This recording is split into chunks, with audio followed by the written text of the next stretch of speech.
Just look at us. It seems like just yesterday, and we were all getting ready to go off to college. Everything seems frozen in time now. Just a few photographs to remind us of where we were, what we felt, and how we've changed. Bible college is like that, I guess. We look forward to it with great anticipation, and look back on it with mixed emotions. Empty because it was such a great and blessed experience, and relieved because, well, it's all over, and we'll never be the same. Boy, our lives have surely changed since coming here, and some of us more than others.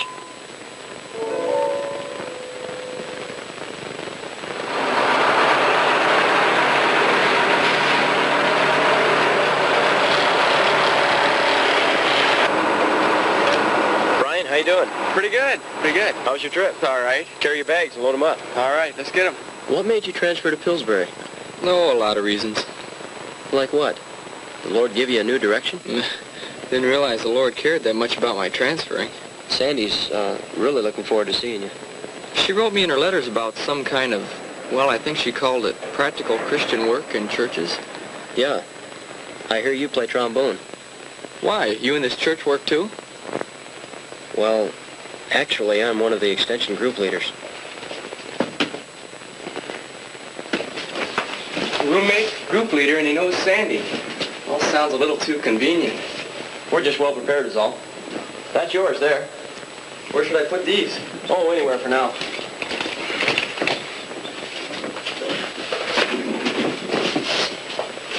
Well, how do you like it? You lived in one dormitory room. You've lived in them all. It's home, you know. Yeah, right. Say, there's a friend of yours waiting over at the Dipper. That's our snack shop. Sandy? I haven't seen her in months. Brian, she wanted me to share something with you. Oh? Like what?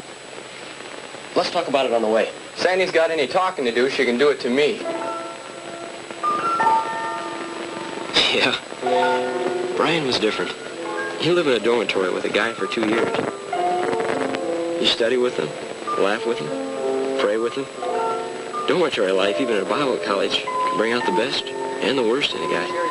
Guys come to Bible college for all kinds of reasons. Some good, some questionable. But the real casualties are those who are sidetracked. They come with a clear-cut idea of what God expects of them and where He's leading. Then casually, almost accidentally, they lose their priorities.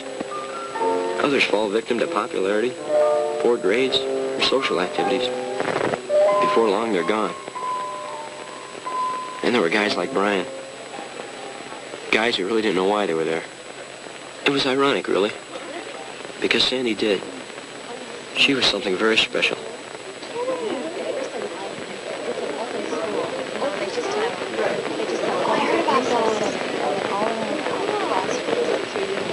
Look what time it is. I wonder if they're almost here. Let's go check.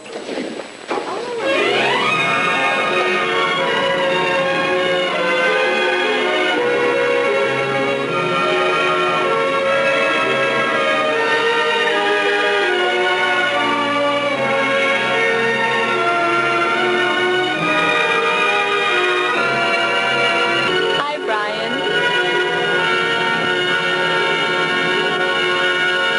Sandy was outgoing, generous, spiritually mature, loving and naive. Perhaps they knew each other better than I thought. But my first impression was that they were both headed for disappointment. Annoyed with something? Look, why would I be annoyed? Well, you weren't exactly polite at the Dipper. I'm a little nervous is all. About what? Well, for one, my playing trombone for the team. You're good at it. Well, perhaps. But does that give your friends the right to talk the matter to death? What a blessing your talent is. What fellowship we'll have. Why, you're just an answer to prayer. They've sure had enough of the pious cliches. I didn't know whether I'd gag or bleh. Come on, Brian. Do your friends always talk like they're composing eulogies? The whole thing was stupid and embarrassing. Most Christians our age would give anything to serve God in Well, I some... prefer Christians who aren't so heavy-handed with religion. Then why does don't you come? Why? I thought that was rather obvious. Let's not... Let's. I'm not about to fall victim to your charm.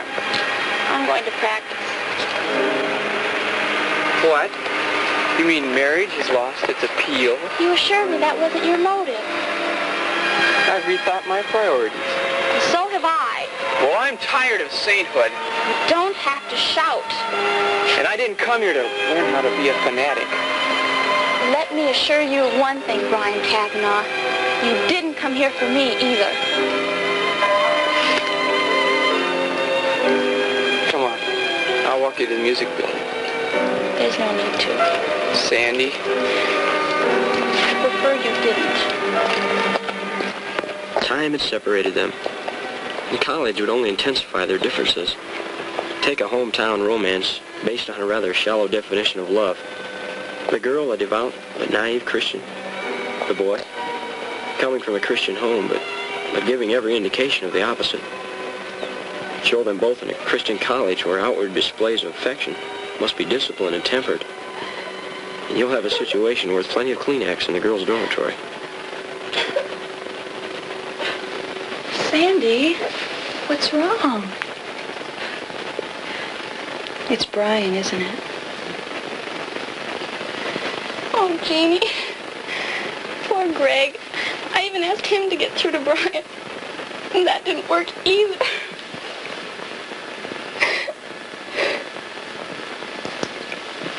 Come on, let's go to dinner.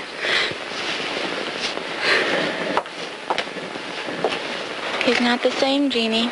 You know what I think? I think you're the one who's changed. You'd think some of these guys would take the spiritual lead once in a while. Instead, they tag along, making all kinds of demands without even considering the spiritual consequences. Some Christian guys are real jerks. They either twist scripture to fit their ego and use us like doormats, or they're so ignorant of their spiritual role, they leave all the responsibility to us. And then love sours and turns to resentment. Greg's not like that, is he? No, he handles everything. Come to think about it, he handles so many problems, I feel a little left out. Has he decided about seminary yet? No. Sometimes I think all we can do is hang on to their shirt tails and pray. Well, Brian needs all the prayer he can get. That may have been true of Brian, but we all needed prayer.